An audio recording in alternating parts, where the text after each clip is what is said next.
শাহপরীর দ্বীপ টেকনাফের সর্বদক্ষিণে ভূভাগের খুবই নিকটবর্তী একটি দ্বীপ, যা টেকনাফ উপজেলার সাবরাং ইউনিয়নে অবস্থিত এবং টেকনাফ উপজেলার উপদ্বীপ পর্যন্ত বিস্তৃত। শাহপরীর দ্বীপের বাম পাশে নাফ নদী বয়ে গেছে, যা বাংলাদেশকে মিয়ানমার থেকে বিভক্ত করেছে। আসসালামু আলাইকুম, স্বাগত জানাচ্ছি কক্সবাজার থেকে। আমরা আজকে ঘুরে দেখব শাহপরীর দ্বীপ, টেকনাফ এবং মেরিন ড্রাইভ, এবং আপনাদেরকে জানাতে চেষ্টা করব কেমন খরচ হতে পারে, যেভাবেই যান আপনার কতটুকু সময় লাগতে পারে এবং সর্বনিম্ন খরচে আপনারা কিভাবে ভ্রমণ করে ফিরে আসতে পারেন।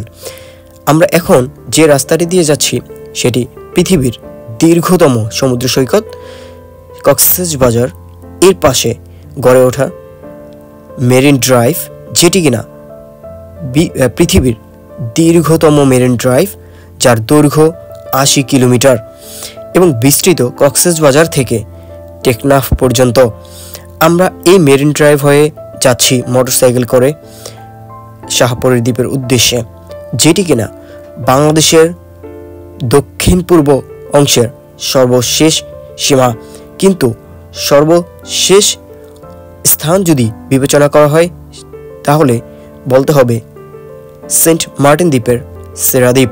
কিন্তু আমরা যাচ্ছি এখন শাহপরীর দ্বীপে।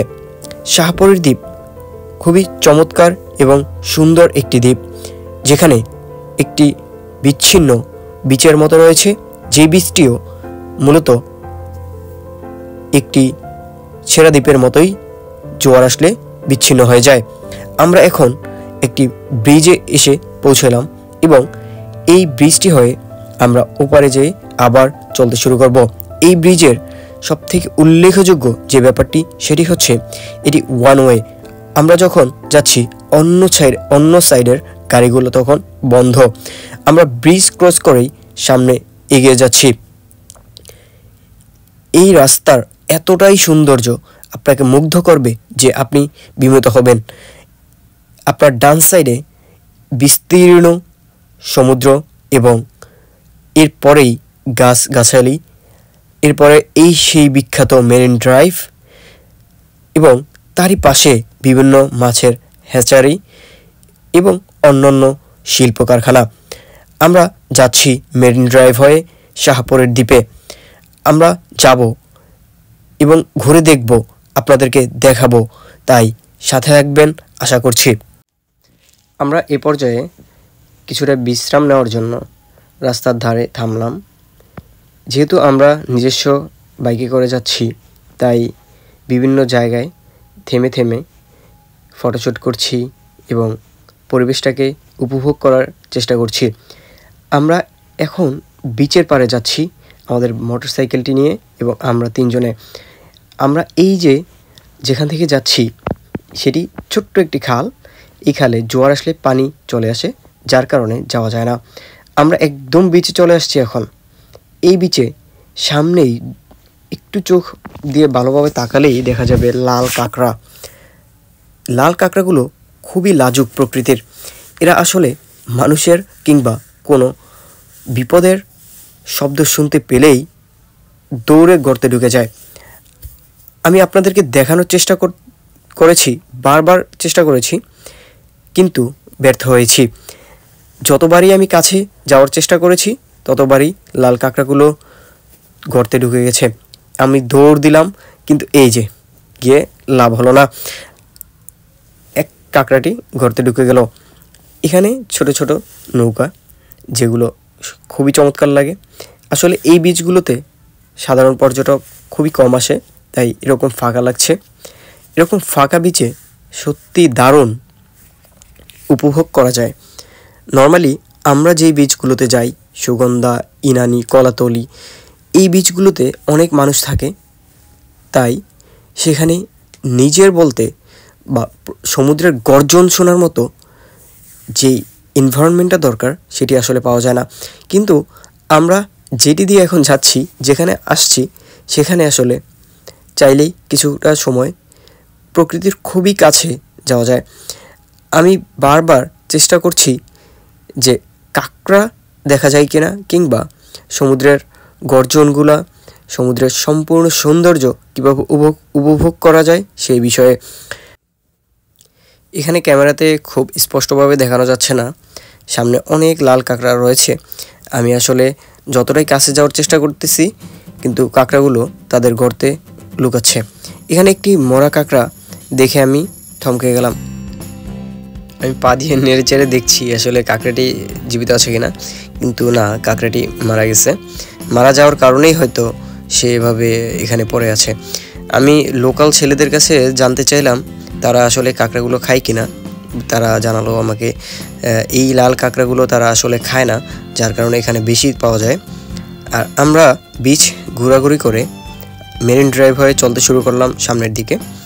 মেরিন ড্রাইভ এতটাই সুন্দর, আমি বারবার একই কথা বলছি আসলে। আমার ডান সাইডে বিস্তীর্ণ সমুদ্র এবং বা সাইডে কিছুটা অংশের টিলা, কিছু অংশে বন। এই যে সৌন্দর্য, এটি দেখতে খুবই চমৎকার, খুবই ভালো লাগে।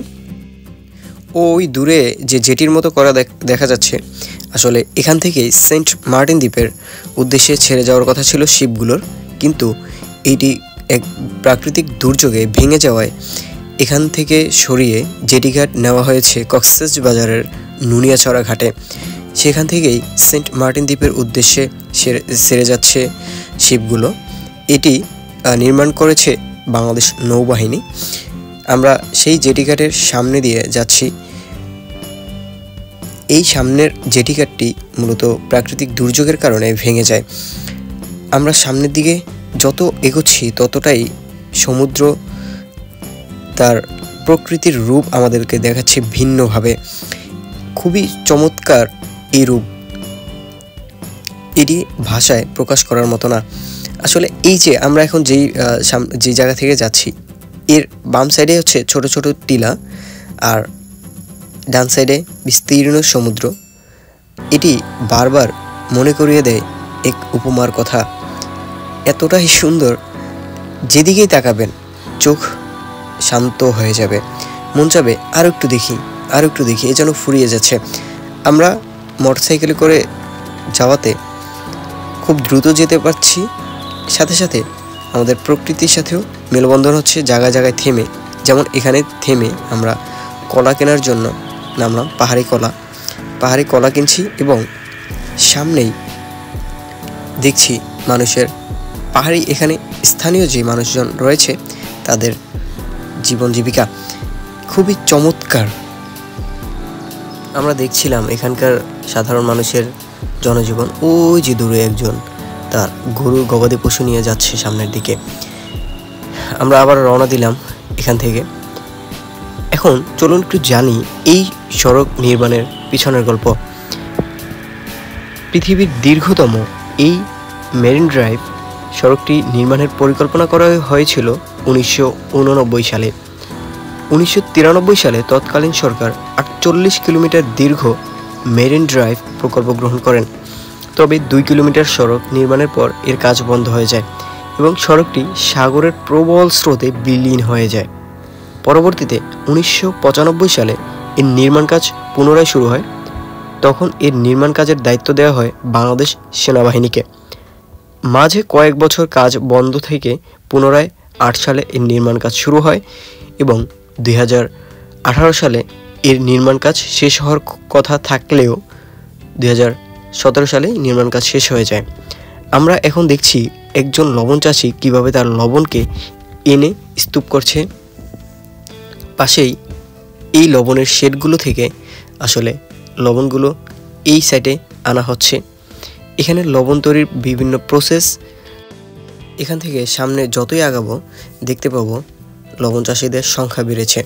এখানে আসলে হাতের ডান সাইডে থেকে বাম সাইডে পুরোটাই লবণ চাষিদের জমি, তারা লবণ চাষ করে থাকেন। এই জায়গাতে আসলে পানি রোদে শুকিয়ে লবণ চাষ করা হয়ে থাকে। স্বাগত জানাচ্ছি টেকনাফ উপজেলা থেকে। আমরা কক্সবাজার থেকে এখন টেকনাফ উপজেলায় প্রবেশ করলাম।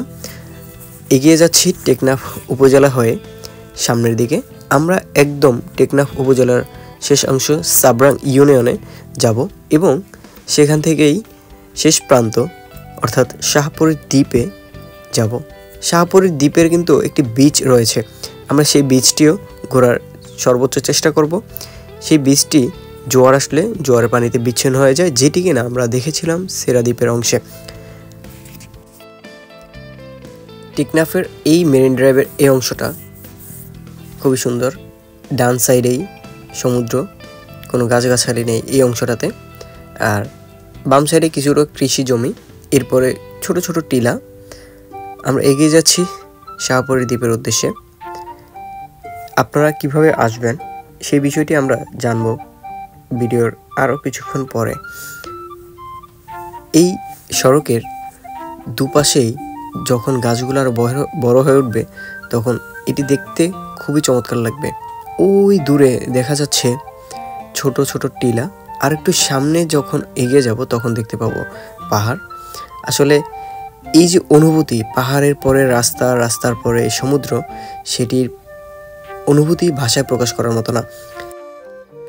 ওই যে দেখা যাচ্ছে পাহাড়, আসলে পাহাড় সমুদ্র একসাথে দেখতে পারতেছি একই ফ্রেমে, এটি সৌভাগ্য। পাশেই বিস্তীর্ণ আবাদি জমি, তারপরে রাস্তা, এরপরেই সাগর, জাস্ট একই ফ্রেমে তিনটি ভিন্ন ভিন্ন গল্প। আসলে এটি চরম ভাগ্যের ব্যাপার যে এত সৌন্দর্য চোখে ধরা দিতে পারে। এখানে ছোট্ট একটি বাড়ি রিসোর্টের মতো করা।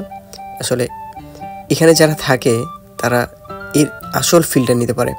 সাধারণত আমরা যে বিচগুলোতে দেখি অনেক মানুষ ঘোরাঘুরি করে, তারা এই অংশগুলোতে খুবটা আসে না, যার কারণে এই অংশগুলোতে একটু ফাঁকা থাকে। আপনারা চাইলে এই অংশ ঘুরে যেতে পারেন।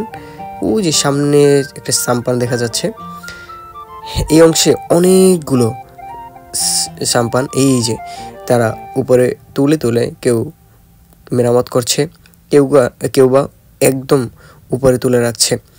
একদম রাস্তার পারে একটি তোলা, এখানে অনেকগুলো সাম্পান মেরামতের কাজ চলে, কিংবা তারা এভাবেই রেখে দেয়। এই একটি সাম্পান একদম রাস্তাতে করে আনা হয়েছে। সো এইরকম সৌন্দর্য দেখতে দেখতে আমরা এগিয়ে যাচ্ছি শাহপরীর দ্বীপের উদ্দেশ্যে। শাহপরীর দ্বীপের উদ্দেশ্যে যেতে, শাহপরীর দ্বীপে যেতে আপনাদের এরকম বিচিত্র সব কিছু দেখতে দেখতে খুব ভালোই লাগবে। দেখে দেখে খুব তাড়াতাড়ি চলে আসতে পারবেন, মনেই হবে না কতটা তাড়াতাড়ি চলে আসছেন। আমরা আসলে এক বালুময় রাস্তা দিয়ে যাচ্ছি, ভুল করে আমরা এই রাস্তায় প্রবেশ করেছি। আমাদের সাবরাং উপজেলার সাবরাং ইউনিয়নের হাতের বাম সাইডের যে রাস্তাটি নতুন রাস্তা হয়েছে সেই রাস্তাটি দিয়ে যাওয়ার কথা ছিল, কিন্তু আমরা ভুলে এক মুরব্বির কাছ থেকে জানতে চেয়ে আমরা ডান সাইডের এই বালুময় রাস্তায় প্রবেশ করি, এবং এটি এতটাই বালুময় ছিল, মরুভূমির চেয়েও দুর্গম। এই রাস্তা দিয়ে বাইক চালানোর মতো কোনো অবস্থাই ছিল না। এতটাই কষ্ট হচ্ছিল আমাদের। আমরা তিনজনে ধাক্কায় সামনে এগোচ্ছিলাম। এখানে যে ভাঙাচোরা, সামনে এগোনোর মতো না, আমরা হেঁটে হেঁটে যাচ্ছি। আসলে এমন এক ভুল রাস্তা আমাদেরকে দেখিয়ে দিয়েছেন এক মুরব্বি, যেটি কিনা মূলত এই শাহপরীর দ্বীপে যাত্রার উদ্দেশ্যে রাস্তাই না, রাস্তাটা ছিল হাতের বাম সাইড দিয়ে। এখন তো আসলে কিছু করার নেই, যেহেতু আমরা এই রাস্তা দিয়ে চলে এসেছি, তাই আমাদেরকে সামনে এগিয়ে যেতে হবে। আসলে আমরা যে রাস্তা দিয়ে এখন যাচ্ছি এই রাস্তাটিও কম সুন্দর না, খুবই ভালো, কিন্তু আমাদের প্রচণ্ড কষ্ট হচ্ছিল। আসলে এই রাস্তা বাইক চালানোর মতো না, এত বালুময়, এত বালু এখানে। রাস্তা যেখানেই যাচ্ছে আমাদের বাইক আটকে যাচ্ছে, আমাদের খুবই কষ্ট হচ্ছিল আর কি। আর সাইডে এত সুন্দর ভিউ দেখে আবার কিছুটা ভালো লাগছিল যে সমুদ্রের পাড় দিয়ে পুরোটা রাস্তা আমরা সমুদ্রের পাড় দিয়ে এভাবে যাচ্ছি।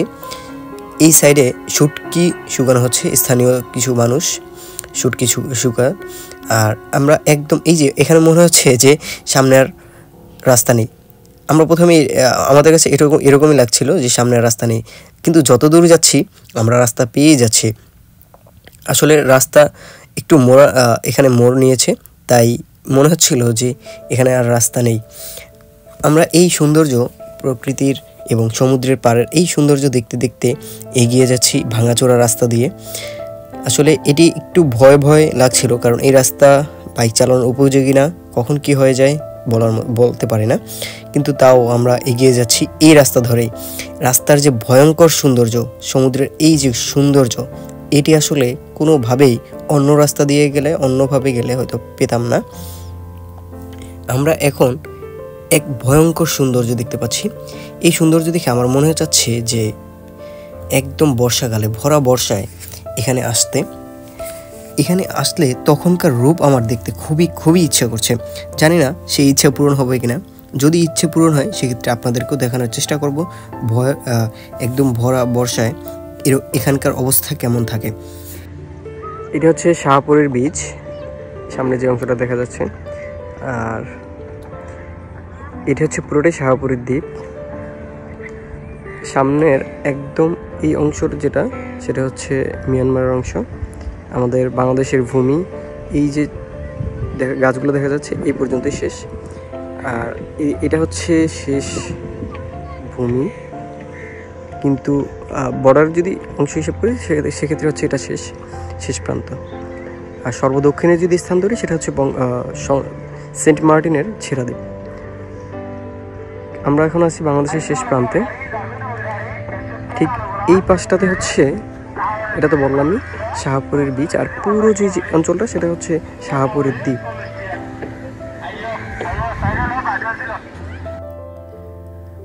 আমরা এখন রয়েছি শাহপুরের বিচে। দ্বীপ থেকে আমরা নিচে নেমে বিচের দিকে যাচ্ছি, সামনের দিকে। এবং এটি যতই সামনে যাচ্ছি ততই সৌন্দর্য যেন মেলে ধরছে প্রকৃতির আসল রূপ। এই রূপ দেখতে চাইলে আপনাদেরকে আসতে হবে ঢাকা থেকে বা বাংলাদেশের বিভিন্ন প্রান্ত থেকে কক্সবাজার। এবং কক্সবাজার থেকে আপনারা চাইলে লাবণী পয়েন্ট থেকে একদিন আগে বিআরটিসি বাসের টিকিট কেটে মাত্র 600 টাকায় বাসের নিচতলায় এবং 700 টাকায় বাসের দোতলায় পুরো মেরিন ড্রাইভ ঘুরে আবার ফিরে যেতে পারবেন। আবার যদি আপনি বাইক চালাতে পারেন সেক্ষেত্রে ঘন্টায় 250 থেকে 300 টাকায় এবং তেল নিজের খরচে আপনারা বাইক ভাড়া নিয়ে ঘুরে যেতে পারবেন এই শাহপুরের দ্বীপ থেকে। সাথে আপনারা চাইলে স্কুটিও নিয়েও আসতে পারবেন। সেক্ষেত্রে আপনার ভাড়া পড়বে 200 থেকে 250 টাকা প্রতি ঘন্টায় এবং তেল খরচ নিজের। অপরদিকে আপনারা চাইলে চাঁদের গাড়ি নিয়েও আসতে পারবেন। আপনারা যদি গ্রুপ ট্যুর দেন এবং অনেকজন থাকেন সেক্ষেত্রে আপনারা চাইলে চাঁদের গাড়ি নিয়েও আসতে পারবেন। সেক্ষেত্রে আপনাদের খরচ হবে 6000 টাকা কিংবা এর একটু বেশি। দরদাম করে যদি নেন তাহলে আপনারা জিতবেন, কারণ এখানে ভাড়ার তারতম্য হয়ে থাকে। তাই যেখানেই যে ভাড়াই নেবেন সেটি একটু দামাদামি করে নেবেন, তাহলে আপনারা জিতবেন অবশ্যই। আমাদের সৌন্দর্য দেখতে দেখতে আমরা একদম বিচের সামনের অংশে চলে আসছি, একদম শেষের অংশে চলে আসছি। আমরা আরেকটু গেলেই এই পুরো বীচটিও আমাদের ঘুরে দেখা হয়ে যাবে। এই সাইডে আমরা এখন যেই সাইড দিয়ে যাচ্ছি এর ঠিক ডান সাইড বরাবর হচ্ছে সেন্ট মার্টিন দ্বীপ। আর আমরা সামনের দিকে এগিয়ে যাচ্ছি। আমাদের এই মোড়টা ঘুরলেই আমরা দেখতে পাবো মিয়ানমারের সীমান্ত, যেটি বাংলাদেশ থেকে দেখা যাচ্ছে। আমরা এখন যেহেতু একটু মেঘলা কুয়াশাচ্ছন্ন, সেহেতু আমরা দেখতে পাচ্ছি না। আর এই হচ্ছে বালুময় রাস্তা দিয়ে যাচ্ছিলাম, এখানে প্রচুর বালু উঠছে। আসলে এটি দেখতেও চমৎকার লাগে, জাস্ট মরুভূমি একটা ফিল আসতেছে। এটি কিন্তু একদম বিচের, শাহপুরের বিচের নিচে। আমরা এখন বিচের মায়ানমারের যে অংশটা রয়েছে, যেখান থেকে মিয়ানমারের সীমান্ত দেখা যায়, সেই অংশে রয়েছি। আমাদের সাথে সাথে একটি ফিশারিজ ট্রলারও যাচ্ছে তার ঘাটের দিকে। আসলে খুবই সুন্দর একটি দৃশ্য, একটি ফিশারিজ ট্রলার সমুদ্র দিয়ে যাচ্ছে আর আমরা তীর দিয়ে যাচ্ছি। সামনে এই একজন চাচা, সে মাছ ধরতেছে খুব চমৎকারভাবে। সে এখন জালটি ফেলবে চমৎকারভাবে, জাস্ট খুবই সুন্দর একটি দৃশ্য। আসলে এই দৃশ্য সামনাসামনি দেখতে পাবো সেটি কখনো কল্পনাতেও আনিনি, কারণ বিচের পাড়েই এভাবে মাছ ধরায় একটি অভাবনীয় এবং অবর্ণনীয় একটি সৌন্দর্য, যেটি দেখতে হলো আপনাকে এই বিচের আসতেই হবে, এই বিচের আশেপাশে ঘুরতে হবে। চাচা মোটামুটি ভালোই মাছ পাবে আশা করছি। আমরা সামনের দিকে এগিয়ে যাব। এই ছেলেটি হচ্ছে চাচার ছেলে, সে জানালো তার বাবা মাছ ধরছে এবং সে প্রতিদিনই এখানে আসে তার বাবার সাথে। মাছ ধরার সময় সে মাছ ধরার পাত্র নিয়ে থাকে আর তার বাবা জাল ফেলে মাছ উঠিয়ে নিয়ে আসে। সামনে দেখার জন্য অপেক্ষা করছি আর কি সুন্দর দৃশ্য আমরা দেখতে পারি। চাচা তার জাল নিয়ে উপরে আসতেছে, যে মাছগুলো পাবে সেই মাছগুলো তার ছেলের পাত্রে রাখবে। ওই দূরে দেখা যায় একটি ফিশারিজ ট্রলার। আমরা সেন্ট মার্টিনে যাওয়ার সময় গাংচিল না দেখলেও এই বিচে এসে দেখলাম, এটি আমার কাছে খুব ভালো লাগলো। এখানেও এক চাচা মাছ ধরছে ঠিক একই জাল দিয়ে। এই চাচা মাছ ধরে উঠলেন, আমরা সামনের দিকে যাচ্ছি।